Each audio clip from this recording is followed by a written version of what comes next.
हा जो अभंग आहे तो संत उदय सम्राट जगद्गुरु श्री तुकोबाराय यांचा संतपद प्रकरणातील 4 चरणाचा असून या अभंगाद्वारे जगद्गुरु श्री तुकोबाराय त्यांना संत दर्शनातून जो लाभ प्राप्त झाला त्या लाभाचं चिंतन आणि ज्या दिवशी संतांचं दर्शन झालं त्या दिवसाला धन्यता देत आहे.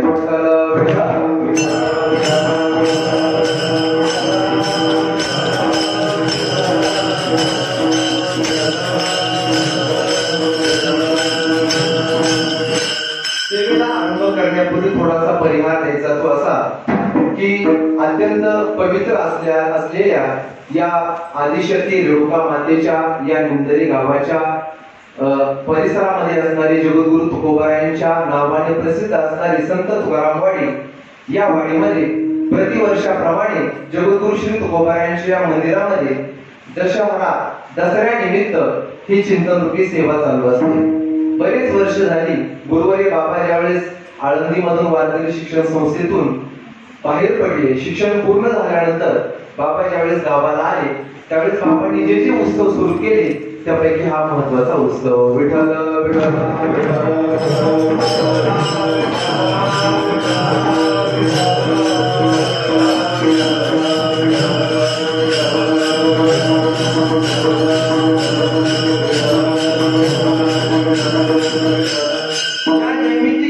प्रसंगी आपण सर्वजण या ठिकाणी उपस्थित आहात. ते निमित्त आपल्या सर्वांना ज्ञात आहे आज आहे दसरा.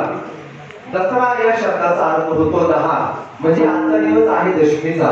हा जो उत्सव साजरा केला जातो याच्या अगोदर 9 दिवस आदिशक्ती जगदंबेची आराधना केली जाते. आश्विन शुद्ध प्रतिपदा ते आश्विन शुद्ध दशमी पर्यंत हा जो 9 दिवसाचा कालावधी आहे 10 दिवसाचा कालावधी आहे याला नवरात्री असं म्हणतात. आणि या नवरात्री उत्सवाची सांगता आजच्या दिवशी केली जाते. ती ज्या दिवशी केली जाते त्याला दसरा असं म्हणतात.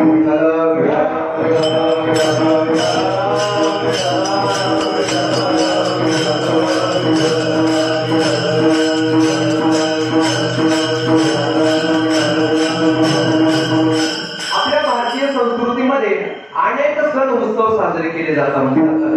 त्या सगळ्या सणांपैकी 3.5 मुहूर्त प्रसिद्ध आहे. त्यापैकी आजचा दसरा म्हणजे पूर्ण मुहूर्ताचा हा दिवस आहे. आजच्या दिवसाला अनन्यसाधारण असं महत्व आहे. मी सांगितलं दसरा अनेक कारणांमुळे हा दसरा आजचा दिवस पवित्र असा मानला गेलेला आहे.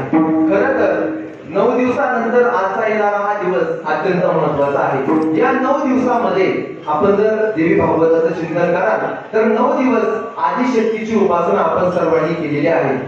जो महिषासुर नावाचा अत्यंत प्रबल झालेला जो दैत्य होता त्या दैत्याला मारण्याकरता भगवान शंकर, भगवान विष्णू आणि भगवान महादेव या तिन्ही देवतांनी एक शक्ती तयार केली. त्या शक्तीचं नाव आहे आदिशक्ती. आणि या आदिशक्तीने तब्बल 9 दिवस या महिषासुर नावाच्या राक्षसाशी युद्ध केलं आणि युद्ध करून त्याला पराजित केलेला आजचा दिवस आहे. विठ्ठल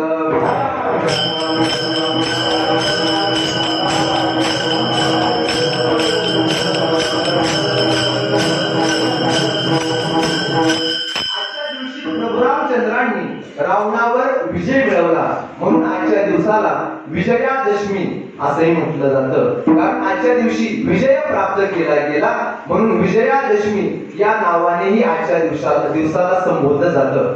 यापैकी अजूनही पुराणामध्ये आपल्याला एक कथा सापडते. आजच्या दिवशी आपण जर पाहिलं तर आपट्याच्या वृक्षाचं पूजन केलं जातं. ती जी आपट्याची पानं आहेत ती आपट्याची पानं एकमेकाला देऊन सोन्याचं प्रतीक देऊन एकमेकाचं दर्शन केलं जातं, एकमेकाला भेटलं जातं. यामागेही आपल्याला थोडासा पौराणिक संदर्भ पाहायला मिळतो. काय झालं पूर्वीच्या काळामध्ये प्राचीन प्रसंग आहे. पूर्वीच्या काळामध्ये गुरुकुल शिक्षण पद्धती असायची. त्या काळामध्ये गावातून मुलं जंगलाच्या बाहेर श्री गुरूंचा आश्रम असायचा. त्या आश्रमामध्ये मुलं शिकण्याकरता जायची आणि शिक्षण पूर्ण झाल्यानंतर पुन्हा आपल्या घरी यायचे आणि आपल्या अंतःकरणाच्या स्थितीनुसार कुणी ब्रह्मचर्य आश्रम धारण करून आजीवन तसंच आयुष्य जगत असत, कुणी गृहस्थाश्रमामध्ये प्रवेश करत असत. त्याच काळामध्ये पूर्वी देवदत्त नावाच्या ब्राह्मणाचा एक मुलगा त्याचं नाव होतं कौस. तो कौस नावाचा देवदत्त ब्राह्मणाचा मुलगा तो पूर्वीच्या काळामध्ये वरतंत ऋषींकडे शिकण्याकरता गेला. वर्तंत ऋषींकडे त्यांनी आपलं संपूर्ण विद्याध्ययन पूर्ण केलं. 14 विद्या 64 कला या सगळ्या शिक्षेने तो परिपूर्ण झाला. परिपूर्ण झाल्यानंतर ज्यावेळेस आपण सद्गुरूंकडून ज्ञान प्रदान करतो, ज्ञान प्राप्त केल्यानंतर सद्गुरूंना काहीतरी गुरु दक्षिणा द्यायची असते. म्हणून आपण ज्या श्रीगुरूंकडून विद्या ग्रहण केली त्या श्रीगुरूंना आपण काहीतरी दक्षिणा दिली पाहिजे. खरं तर हा जो ब्राह्मणाचा मुलगा होता कौत्स, त्याच्या घरची परिस्थिती अत्यंत बिकट होती. त्याने ठरवलं असतं तर श्रीगुरूंना काय दक्षिणा देण्याकरता त्याच्याकडे काहीही एक नव्हतं. अत्यंत दारिद्र्य अवस्थेमध्ये तो जीवन जगत होता. तरी सुद्धा त्याच्या अंतःकरणामध्ये कृतज्ञता बुद्धी जागृत होती. त्याला असं वाटलं ज्या श्रीगुरूंनी आपल्यावर उपकार केले, ज्या श्रीगुरूंनी आपल्याला विद्याध्ययन या विद्यादान दिलेलं आहे, त्या श्रीगुरूंच्या ऋणातून उतराई होण्याकरता आपण श्रीगुरूंना काहीतरी द्यायला हवं. म्हणून श्रीगुरूंकडे गेलेला आहे, साष्टांग प्रणिपात केला आणि प्रणिपात करून सद्गुरूंना म्हणतोय, श्री गुरुजी आपण आजपर्यंत जे मला विद्येचं दान दिलं त्या विद्येच्या दानातून मी कधीही उतराई होऊ शकत नाही. तरी सुद्धा माझं शिष्याचं कर्तव्य आहे सद्गुरूंना काहीतरी गुरुदक्षिणा द्यायला हवी. म्हणून मी तुम्हाला आज प्रार्थना करतोय, श्रीगुरु काहीतरी माझ्याकडे गुरुदक्षिणा मागून घ्या. असं म्हटल्यानंतर श्रीगुरूंनी सांगितलं, बाबा गुरुदक्षिणा मला काही नकोय, तुझी विद्या संपादन केली त्या विद्येमध्ये तुझं आयुष्य आजीवन खर्च कर, या व्यतिरिक्त मला दुसरी कोणतीही दक्षिणा मला नको आहे. या विद्येनुसार या जी विद्या तू संपादन केलेली आहे त्या विद्येनुसार तुझं आचरण ठेव, त्यानुसार तुझं जीवन बनव, हीच खरी गुरुदक्षिणा मला प्राप्त होणार आहे. तरी सुद्धा या शिष्याचा जास्त आग्रह झाल्यामुळे श्रीगुरूंना काहीतरी मागण्याकरता त्यांनी भाग पाडलेला आहे. आणि मागण्याकरता भाग पाडल्यानंतर त्यानंतर वर्तंत ऋषीने सांगितलं, तुला जर काहीतरी द्यायची इच्छा असेल ना तर तू माझ्याकडे आजपर्यंत 14 विद्यांचं ज्ञान ग्रहण केलेलं आहे. या 14 विद्या आजपर्यंत तू माझ्याकडून शिकलेला आहेस. तुला जर द्यायचं असेल तर या प्रत्येक विद्येला 1 कोटी अशा 14 कोटी मोहरा तुम्हाला दे. आणि या मोहरा देत असताना त्या कुणाकडून एकमेकाकडून गोळा करून याच्याकडून थोड्या त्याच्याकडून थोड्या अशा एकत्रित न करता एकाच व्यक्तीकडून मला 14 कोटी सुवर्ण मुद्रा आणून द्यायच्या. विठ्ठल विठ्ठल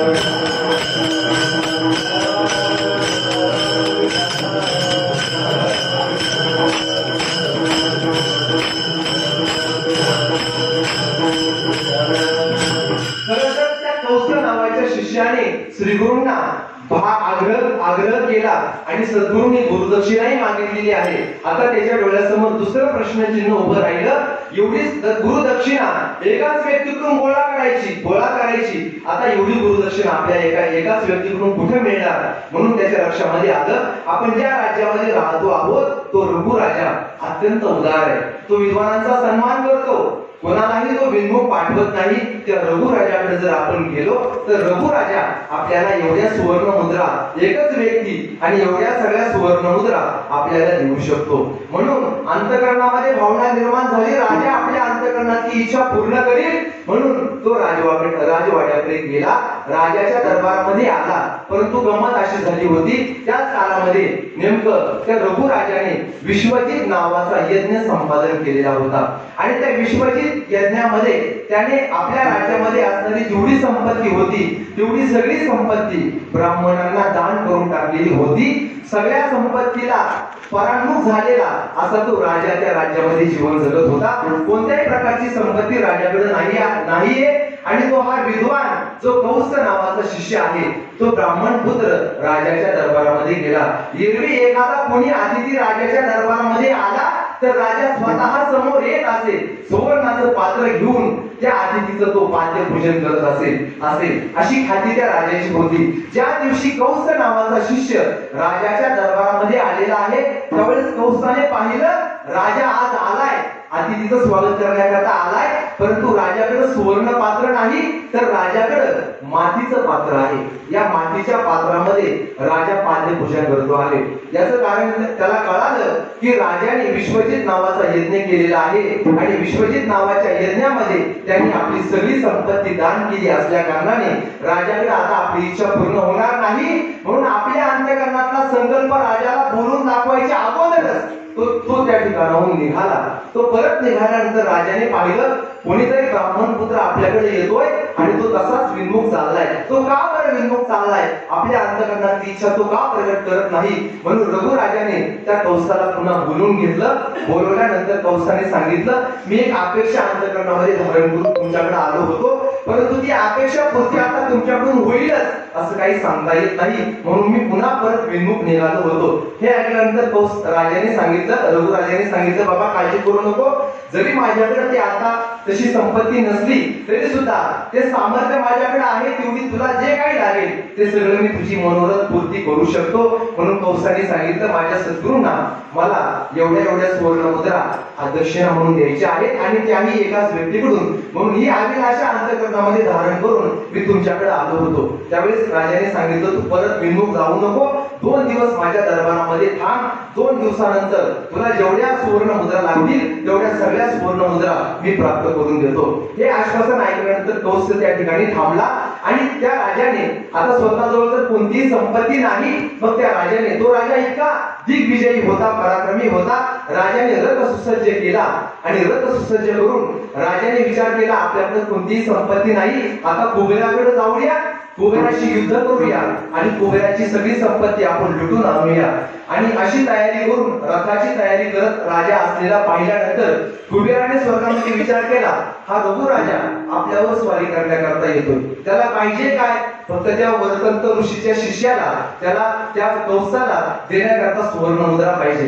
कुबेराने विचार केला, तो माझ्याकडे युद्ध करण्याकरता येणार, ते युद्ध होणार, त्या युद्धामध्ये अनेक आपत्ती ओढवणार, त्यापेक्षा कोणत्याही प्रकारचं युद्ध होण्यापेक्षा त्याला जेवढ्या सुवर्ण मुद्रा पाहिजे तेवढ्या सुवर्ण मुद्रांचा आपण वर्षाव करूया, म्हणजे युद्धही टळेल आणि त्यामध्ये होणारी जीवितहानी, बाकी सगळ्या हानी या टळून जातील, असा विचार कुबेराने केला. आणि कुबेराने तो युद्ध करण्याकरता येण्याच्या अगोदरच त्या कुबेराने त्या राजाच्या राज्यामध्ये एका आपट्याच्या आणि शमीच्या वृक्षावर या संपूर्ण सुवर्ण मुद्रांचा वर्षाव केला. विठ्ठल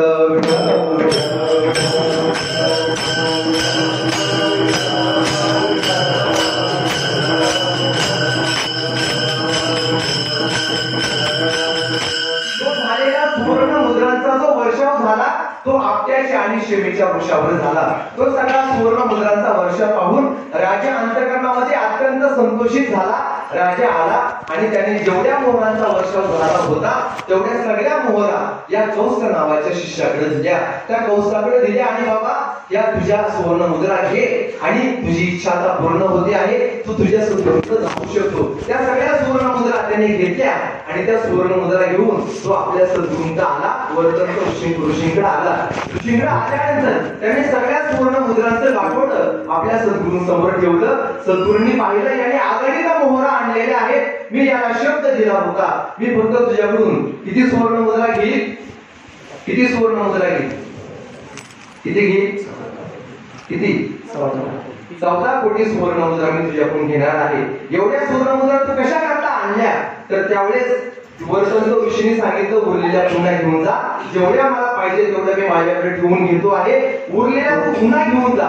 शिष्याने विचार केला, बाबा गुरुजी या सुवर्ण मुद्रांचा आता मी घेऊन तरी काय करू? त्यांनी सांगितलं, नको, या तू पुन्हा परत घेऊन जा. त्याने विचार केला, या आपल्याला तरी कशाला ठेवायच्या, पुन्हा आपल्याला ज्याने दिल्या त्याच्याकडे आपण त्या परतवल्या पाहिजे.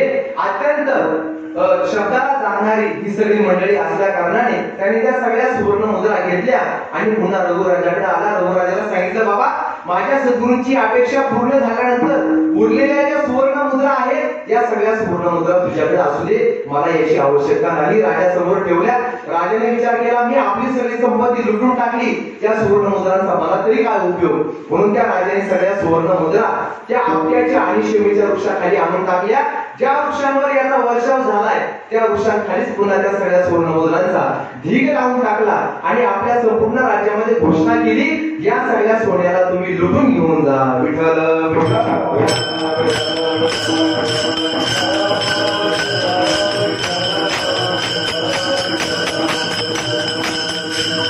त्या काळामध्ये त्या राज्यातील सर्व मंडळींनी त्या शमीच्या आणि आपट्याच्या वृक्षाची पूजा केली आणि सगळं सोनं लुटून नेलं. ते प्रतीक म्हणून आजही आपण त्या आपट्याचं पान एकमेकाला देऊन, सोन्याचं प्रतीक म्हणून एकमेकाला देऊन एकमेकाच्या विषयी अंतःकरणामध्ये शुभेच्छा धारण करतो. विठ्ठल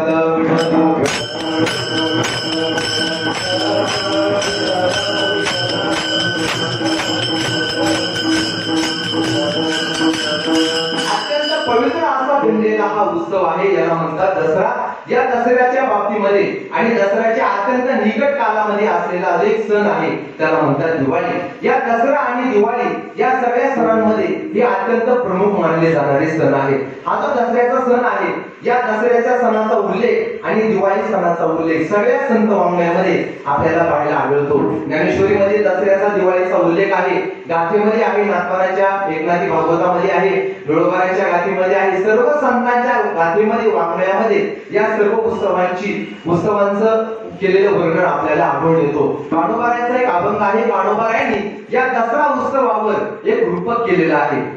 हा जो नरदेह आहे, हा नरदेह हाच कोणीतरी दसरा आहे आणि तो दसरा म्हणजे शुभ मुहूर्त आपल्याला प्राप्त झालेला आहे. तो प्राप्त झालेला शुभ मुहूर्त तो आपण साध्य केला पाहिजे. पवित्र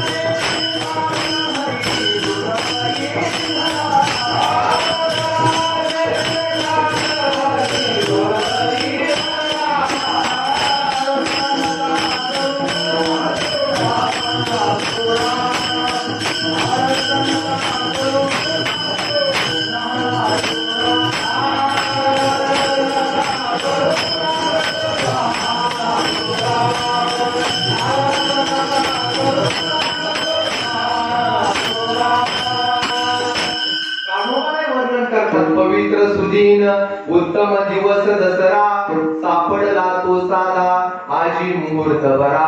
करा जय जयकार हरी हृदयी धरा, आळस नकरा सांगतो लहान थोरा. यावो यावो बाह्यानो निघाले हरी सिलंगना वेगी घेऊनी आरत्या करी. काळोबाई वर्णन करतात पवित्र सुदीन उत्तम दिवस दसरा. हा जो दसरा दिवस आहे तो अत्यंत पवित्र आहे, सुदीन आहे, उत्तम आहे. एवढ्या विशेषणाच्या द्वारे काणोबारांनी याचं वर्णन केलेलं आहे. हा दसरा दुसरा तिसरा कुणी नाही तर आपला नरदेह, हा नरदेह हाच कुणी एक दसरा, हा उत्तम मुहूर्त आपल्या जीवनामध्ये प्राप्त झालेला आहे. हा दसरा तर दरवर्षी येतो आणि निघून जातो, परंतु एक अत्यंत पवित्र मुहूर्त तुमच्या जीवनामध्ये प्राप्त झालेला आहे. तो पवित्र मुहूर्त म्हणजे भगवत प्राप्तीचा एक अत्यंत पवित्र साधन म्हणजे हा नरदेह आहे. या नरदेहाच्या द्वारे तू परमात्मा स्वरूपाला प्राप्त करून घेऊ शकतोस. विठ्ठल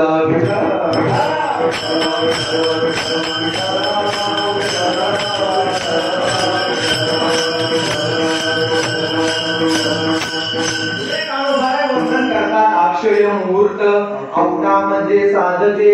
अक्षय मुहूर्त हा जो अक्षय मुहूर्त आहे तो या नरदेहामध्ये आपल्याला साध्य करता येतो. अक्षय मुहूर्त म्हणजे नेमका कोणता हो तर परमात्मा स्वरूप अक्षय तत्वाची प्राप्ती करून घेणं हाच खरा अक्षय मुहूर्त. तो जर कुठं साध्य होत असेल तर औटामध्ये साधते. औट म्हणजे काय तर 3.5 हाताचा जो नरदेह आहे त्याला औट हात असं म्हणतात. औट हात का मानव देह आल्लाने तुझं दिया, खाया पिया सुख से सोया नाथ जमाना होया. हा जो औट हात रूपी 3.5 हाताचा जो नरदेह आपल्याला मिळालेला आहे, या नरदेहामध्येच आपल्याला या अक्षय तत्वाची प्राप्ती करून घेता येते. विठ्ठल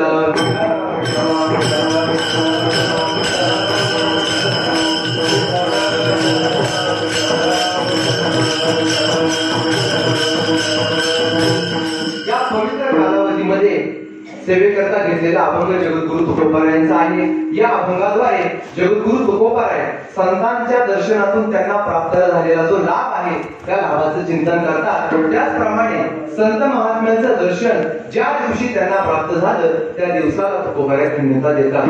आता या दिवसाला धन्यता देण्याचं कारण काय? ज्या दिवशी संतांचं दर्शन झालं त्या दर्शन झालेल्या दिवसाला धन्यता देण्याचं कारण काय? असं काय विशेषत्व संत दर्शनामध्ये आहे त्या सर्वांचं चिंतन तुकोबारांनी यात सांगितलेलं आहे. विठ्ठल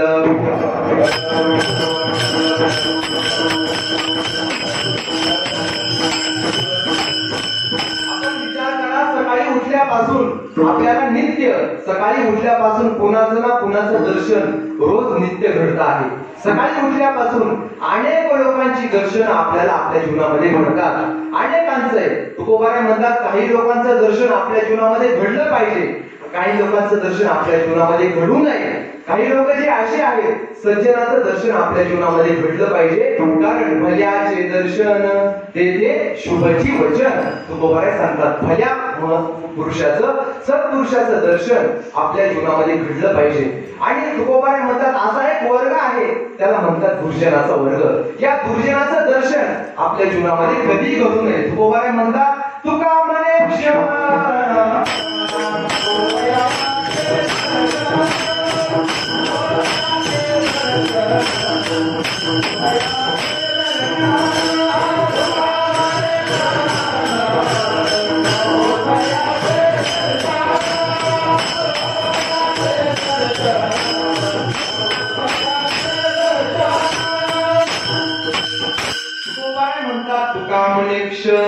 नको तयाचे दर्शन. क्षणभर सुद्धा अशा काही व्यक्ती आहेत त्यांचं दर्शन आपल्याला घडू नये. पण असा एक वर्ग आहे ज्या महापुरुषांचं दर्शन आपल्याला आपल्या जीवनामध्ये घडणं अत्यंत महत्वाचं आहे.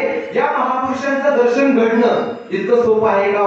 सोपं नाही, अत्यंत दुर्लभ आहे. किती दुर्लभ आहे? भगवंताच्या अनुग्रहाने प्राप्त होणाऱ्या ज्या काही 3 गोष्टी आहेत त्या 3 गोष्टी जगद्गुरु शंकराचार्यांनी विवेक चूडामणी या ग्रंथामध्ये सांगितलेल्या आहेत. त्या 3 गोष्टीपैकी अत्यंत दुर्लभ गोष्ट म्हणजे संतांचं दर्शन आहे. कोणत्या त्या 3 गोष्टी आहेत आचार्य वर्णन करतात. दुर्लभम त्रयमेवैत देवानुग्रह हेतुकम मनुष्यत्वम मुमुक्षुत्वम महापुरुष संश्रय. आचार्य वर्णन करतात देवानुग्रह हेतुकम, ज्या गोष्टी प्राप्त होण्याकरता भगवंताचा अनुग्रह असावा लागतो अशा 3 गोष्टी या जगतामध्ये अत्यंत दुर्लभ आहेत. कोणत्या त्या 3 गोष्टी आचार्य वर्णन करतात.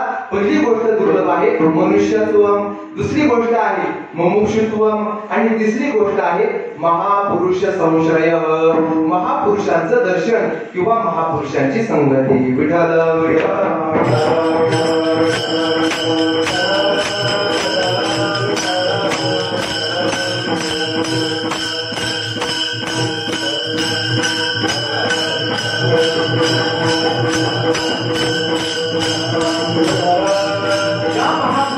संगती आपल्या जीवनामध्ये अत्यंत दुर्लभ आहे. अत्यंत सहजासहजी संतांचं दर्शन आपल्याला होऊ शकत नाही. एकादश स्कंदामध्ये दुसऱ्या अध्यायामध्ये सुद्धा प्रभू भगवान श्रीकृष्ण परमात्म्याने उद्धवाला उपदेश करताना हेच सांगितलं.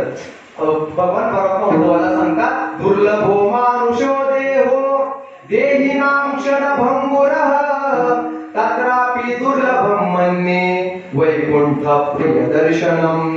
भगवान श्रीकृष्ण परमात्मा उद्धवाला सांगतात अरे उद्धवा दुर्लभो मानुषो देहो देहिनां क्षणभंगुरः तत्रापि दुर्लभम मन्ये. त्यापेक्षा अत्यंत दुर्लभ गोष्ट आहे कोणती? वैकुंठ प्रिय दर्शनम. वैकुंठ नाम परमात्मा, त्या परमात्म्यालाही प्रिय असणारे असे संत महात्मे त्यांचं दर्शन अत्यंत दुर्लभ.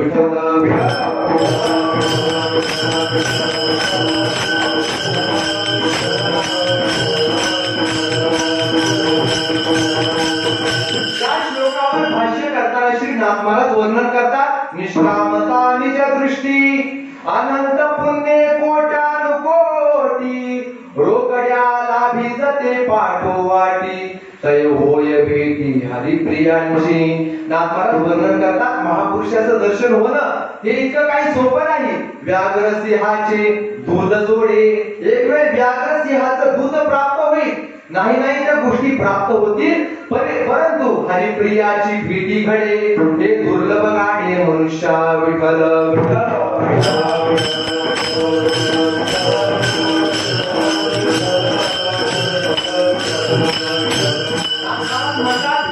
सिंहाचे दूध जोडे चंद्रामृत ही हातात जडे परी या संतांचं दर्शन होणं दुर्लभ गाडे मनुष्य. अत्यंत दुर्लभ ही गोष्ट आहे. नाथ महाराजांनी एका अभंगामध्ये या संतांच्या भेटीचा दुर्लभत्व वर्णन केलेलं आहे. नाथ महाराज म्हणतात ब्रह्म सर्वगत सदा सम जेथ अनुना नाही विषम ऐसे जाणती ते अति दुर्गम कयांची भेटी झालिया भाग्य परम ऐसे कैसी आणि भेटती जे साधू हे साधू अशा कोणत्या गोष्टीने प्राप्त होणार आहे कारण त्यांची भेटी अत्यंत दुर्लभ आहे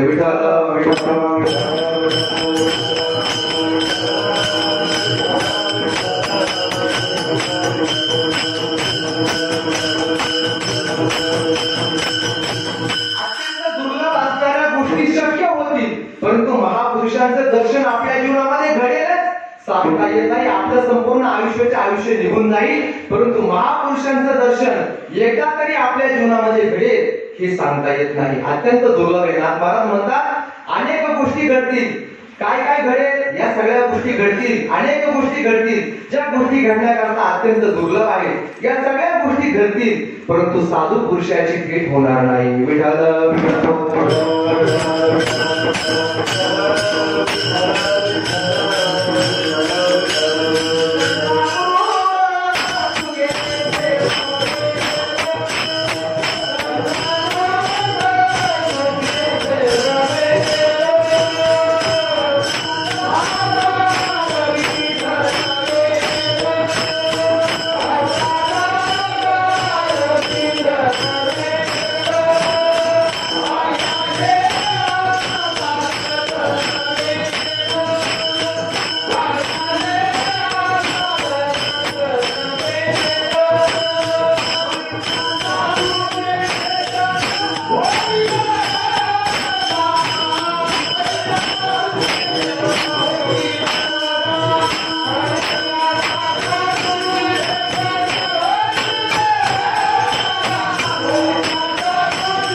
सेववेल आता जाता रवी धरवेल बाया येळा सागर तरवेल परित्या साधूची भेटी न होईल का हे दुर्लभ नाथ महाराज वर्णन करतात या अशक्यप्राय गोष्टी आहेत चंद्राचं अमृत सेवन करणं ही हातवटी मनुष्याला प्राप्त झालेली नाही चकोरा चंद्रामृत भावले नाथ महाराज का शारदीयेचे चंद्रकळे माझी अमृत कण कोवळे ते विचिती मने मवाळे चकोर तलगे या चकोर पक्षाजवळ एक हातवटी आहे चंद्रामृताचं सेवन करण्याची परंतु ही हातवटी मनुष्याला एक वेळ येऊ शकेल त्या हातवटीद्वारे मनुष्य चंद्रामृताचंही सेवन करू शकेल पुढे नाथ महाराज वर्णन करतात आस्था जाता रवी धरवेल असताना जाणारा जो सूर्य आहे त्यालाही एक वेळ धरता येईल बाया हेळा सागर तरवेल आपल्या बाहुबळाच्या जोरावर एक वेळ सागरही तरून जाता येईल या सगळ्या अशक्य प्राय गोष्टी जीवनामध्ये घडतील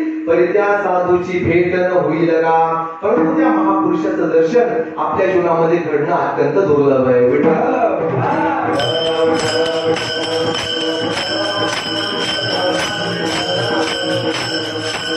नारद भक्ती सूत्रामध्ये नारद महर्षी वर्णन करतात महत्संगस्तु दुर्लभो अगम्यो अमोघश्च महापुरुषांचा संग महापुरुषांचं क्षणभर झालेलं दर्शन अत्यंत दुर्लभ आहे तीन विशेषण नारद महर्षींनी सांगितली हा महत्संगस्तु महापुरुषांचा संग महापुरुषांचं दर्शन कसं आहे दुर्लभो अत्यंत दुर्लभ आहे अगम्यो अत्यंत अगम्य आहे ते कळणार नाही भेटल्यानंतर सुद्धा महापुरुषाचं महिमान आपल्याला कळणार नाही अगम्यो आणि तिसरी महत्वाची गोष्ट नारद महर्षींनी सांगितली अमोघश्च महापुरुषाचं झालेलं दर्शन कधीही मोघ जाणार नाही कधीही व्यर्थ ठरणार नाही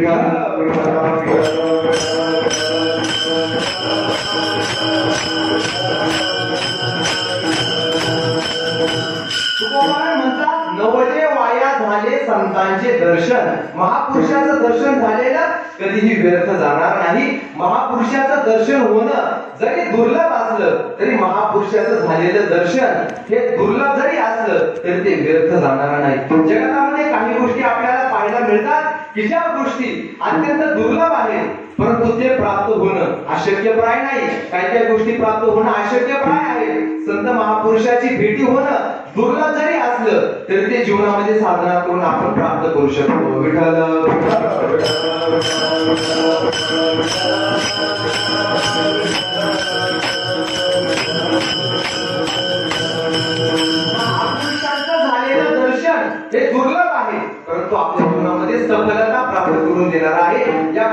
आपण सुलभत्वाच्या बाबतीमध्ये दोन वर्ग पाहू आणि दुर्लभत्वाच्या बाबतीतल्या दोन वर्गाचं चिंतन करूया. पहा, या जगतामध्ये काही गोष्टी अशा आहेत की ते प्राप्त करण्याकरता सुलभ आहे, प्राप्त करण्याकरता सुलभ आहे. सुलभ जरी असल्या तरी त्यांचा कोणताही लाभ आपल्याला प्राप्त होत नाही. प्राप्त करायला काही गोष्टी सुलभ आहेत परंतु त्यांचा विनियोग निष्फळ आहे.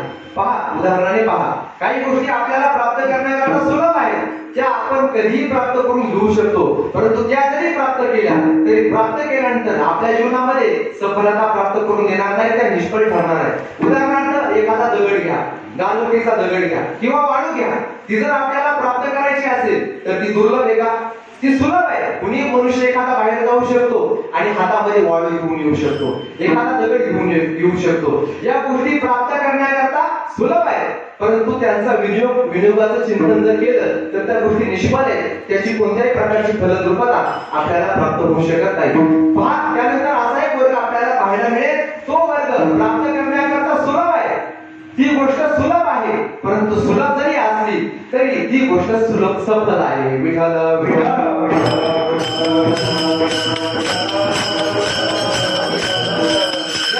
आपण चिंतन करायला गेलो तर परमात्म्याचं नाम अत्यंत सुलभ आहे. तुका म्हणे सोपे आहे सर्वाहुनी, अत्यंत सुलभ असणारं परमात्म्याचं नाम आहे.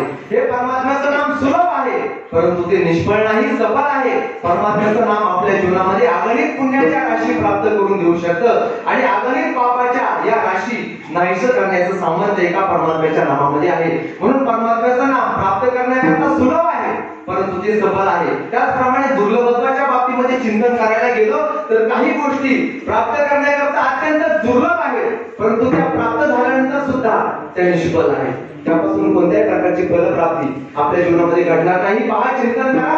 काही गोष्टी मी दुसरा वर्ग सांगतो आहे, दुर्लभत्वाच्या बाबतीतला पहिला वर्ग सांगतो आहे. काही गोष्टी प्राप्त करण्याकरता या दुर्लभ आहेत परंतु प्राप्त झाल्यानंतर सुद्धा त्या निष्फळ ठरणाऱ्या आहेत. अशा कोणत्या गोष्टी आहेत? पहा, 17व्या अध्यायाच्या शास्त्राचं चिंतन करत असताना नवपाराने तो दृष्टांत दिला आहे की काही तो सिंहाची नाकीचा केश जोडे. नवपाराने म्हणतात सिंहाच्या नाकातला केस तोडून आणणं सोपं आहे का? सुलभ आहे का? ही गोष्ट सुलभ नाही, ही गोष्ट अत्यंत दुर्लभ आहे. सिंहाच्या नाकातला जिवंत सिंहाच्या, मी लिहिलेला आहे म्हणत, जिवंत सिंहाच्या नाकातला केस तोडून आणणं ही गोष्ट सुलभ आहे का दुर्लभ आहे?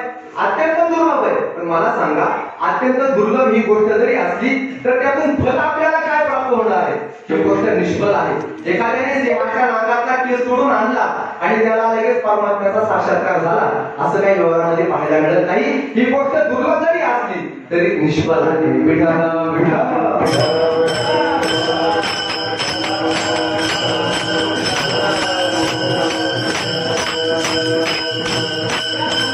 बाबतीमध्ये आपण दुसऱ्या गोष्टीचं चिंतन करूया. काही गोष्टी जीवनामध्ये प्राप्त व्हायला अत्यंत दुर्लभ आहेत परंतु त्या निष्फळ नाही, सफल आहेत. विठ्ठल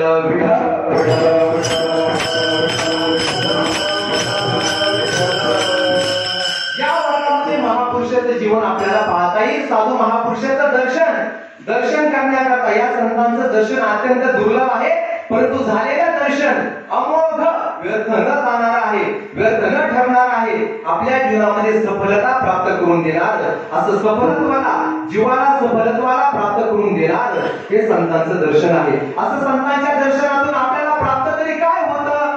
तर तो काय सांगता, संत दर्शनी आला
कोणता लाभ प्राप्त होतो तो कोबाराय सांगतात. संत दर्शनी हा लाभ पद्मनाभ जोडला. पद्मनाभाची प्राप्ती आपल्याला संतांच्या दर्शनातून प्राप्त होते. म्हणून संतांचं दर्शन आपल्या जीवनामध्ये अत्यंत महत्वाचं आहे. आपल्या जीवनाची परिपूर्णता ज्या भगवत दर्शनामध्ये आहे असं भगवत दर्शन आपल्याला संत दर्शनातून प्राप्त होतं. म्हणून हा अत्यंत उत्तम लाभ आपल्याला संत दर्शनातून प्राप्त होणार आहे.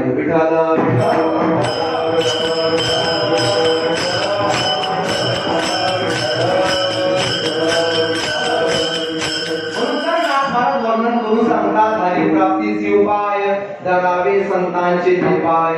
संतांशिवाय आपल्याला भगवत तत्वाची प्राप्ती करून देणार दुसरं कोणतंही साधन संबंध नाही. संता वेद प्राप्ती नाही.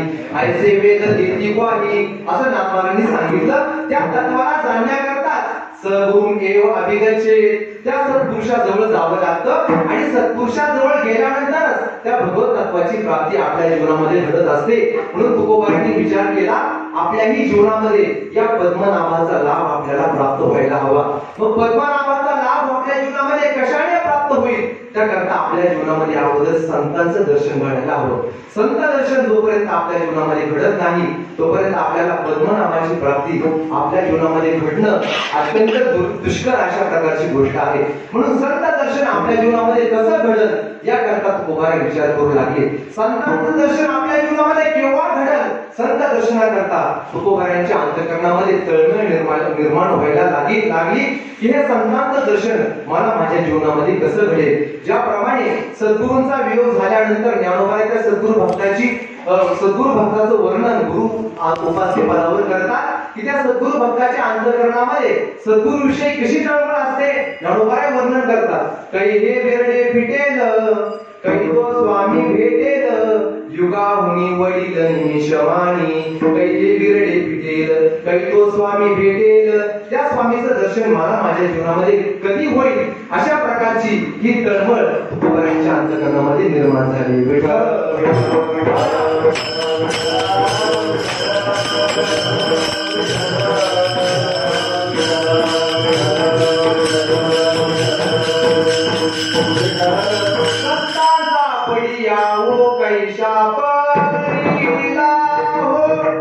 नामाचा याची थोर चिंता लागली मानसी निजता निद्रेसी नलगे डोळा. तुकोबाराय अंतःकरणामध्ये निर्माण झालेली व्याकुळता प्रगट करतात. याची थोर चिंता लागली मानसी. इतकी थोर चिंता व्याकुळता अंतःकरणामध्ये निर्माण झालेली आहे. निजता निद्रेसी नलगे डोळा. झोपायचं ठरलं तरी डोळ्याला डोळा लागत नाही. अंतःकरणामध्ये तोच ध्यास कधी मला सद्गुरूंचं संतांचं दर्शन घडेल. नुसती अंतःकरणामध्ये एखाद्या गोष्टीच्या प्राप्तीविषयी तळमळ असून चालत नाही तर त्या गोष्टीच्या साध्या करता त्या साध्याच्या प्राप्ती करता आपल्या जीवनामध्ये साधनाचं आचरणही असावं लागतं. म्हणून या महापुरुषांचं दर्शन आपल्या जीवनामध्ये कसं घडेल या व्याकुळतेपोटी महाराजांनी या साधनेविषयी विचार करायला आरंभ केला. कोणत्या साधनाने मला या साधू पुरुषांचं दर्शन माझ्या जीवनामध्ये घडणार आहे. दुर्लभत्व तर मी आजपर्यंत ऐकून आहे परंतु जरी दुर्लभत्व असलं तरी ते कोणत्या तरी साधनाने ते मला प्राप्त होईल. अशा कोणत्या साधनाने मला या साधू पुरुषाचं दर्शन होईल म्हणून मला चिंतन करू लागले. ऐसे आणि भेट दिते साधू ज्यांच्या दर्शनी तुते भवबंधू जे का सच्चिदानंदी नित्यानंदू जे का मोक्ष सिद्धी तीर्थवंतू रे. असं या महापुरुषांचं जीवन आहे. मग या महापुरुषांचं दर्शन कशाने होईल त्या या सगळ्या अभंगामध्ये तुकोबाराने अनेक साधनांचा निर्देश केलेला आहे.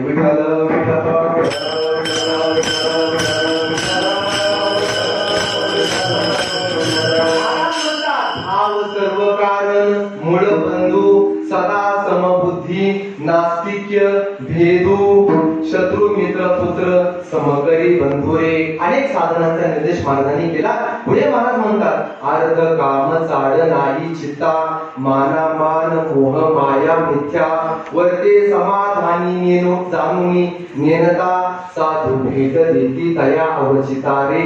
या साधनांचा अंगीकार जो आपल्या जीवनामध्ये करील अचानक संत महापुरुष स्वतःहून येऊन त्या साधकाला दर्शन देत असतात. या सगळ्या साधनांचा विचार विचार महाराजांनी आरंभ आपल्या जीवनामध्ये केला, विचार केला आणि या सगळ्या साधनांचा अधिकार महाराजांनी त्यांच्या जीवनामध्ये केलेला आपल्याला पाहायला येतो पहा. एका चरणाचा विचार करा. अर्थ काम चाड नाही चित्ता, अर्थ काम चित्ता चाड नाही. महाराजांनी विचार केला, साधू पुरुषाचं दर्शन जर आपल्याला आपल्या जीवनामध्ये प्राप्त करून घ्यायचं असेल तर या गोष्टीचं आचरण आपल्या जीवनामध्ये घडायला पाहिजे. म्हणून महाराजांनी अंतःकरणातून या सगळ्या गोष्टींचा त्याग केलेला आहे. कोणत्याही प्रकारे अर्थाविषयीची आणि कामाविषयीची आसक्ती महाराजांच्या जीवनामध्ये आपल्याला दिसणार नाही. या गोष्टीचा त्याग महाराजांनी केलेला आहे. पहा, अर्थाविषयीची प्रमाण आपण पाहू शकतो. महाराज म्हणतात तुका ते जे धन आहे, तुका म्हणे धन विठ्ठल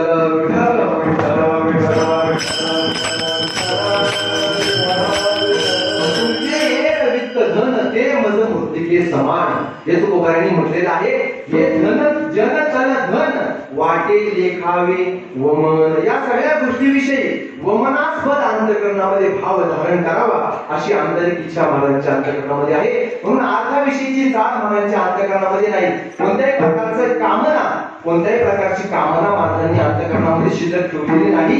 एकच कामना अंतःकरणामध्ये आहे, एकच संकल्प अंतःकरणामध्ये धारण केला, एकच वासना अंतःकरणामध्ये धारण केली. तुका म्हणे पायापाशी येईल अशी वासना. बाकीच्या सगळ्या आंतरिक संकल्पांचा त्याग महाराजांनी केलेला आहे.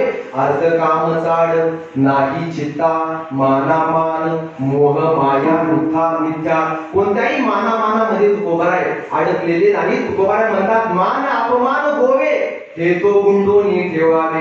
या सगळ्या गोष्टी परमार्थामध्ये आल्यानंतर गुंडाळून बाजूला ठेवाव्यात. या गोष्टीविषयी चिंतन करत बसू नये. महाराज म्हणतात आमच्या जीवनामध्ये जो आम्हाला मानणार आहे, एखाद्याने आमचा मान जरी केला आणि अपमान जरी केला, त्यातून आम्हाला काय प्राप्त होणार आहे याचंही चिंतन महाराजांनी साधना करत असताना आपल्या जीवनामध्ये केला. महाराज म्हणतात मानेल तो नेईल काही, न मानेल तो नेईल काही. एखाद्याने मला मान दिला, एखाद्याने माझा सन्मान केला तर तुम्हाला काय प्राप्त होणार आहे. एखाद्याने माझा अपमान जरी केला तर त्यातून मला काय प्राप्त होणार आहे. विठ्ठल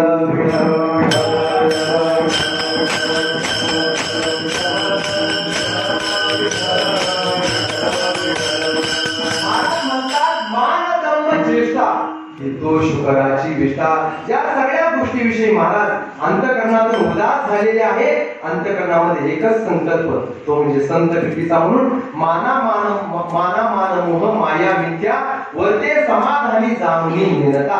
अंतःकरणामध्ये जाणीवीचा त्याग करून सुद्धा नेनता पण धारण करून, अंतःकरणामध्ये नम्रता धारण करून मनुष्याने वागावं.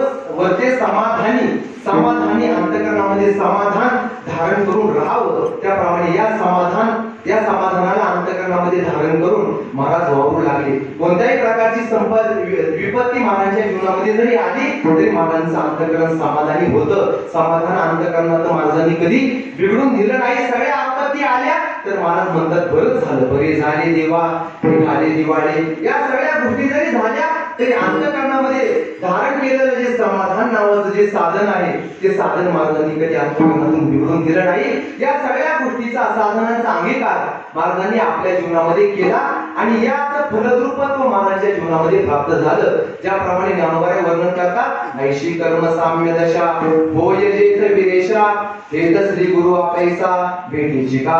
महाराजांच्या जीवनामध्ये कर्म साम्य दशा उदयाला आली. अनेक जन्माचं फलद्रुपत्व, पुण्याचं फलद्रुपत्व महाराजांना प्राप्त झालं. महाराजांच्या भाग्याचा उदय झाला. महाराजांना संतांचं दर्शन झालं आणि असं संतांचं दर्शन ज्या दिवशी महाराजांना झालं त्या दिवसाला महाराज धन्यता देतात. अभंगाच्या पहिल्या चरणात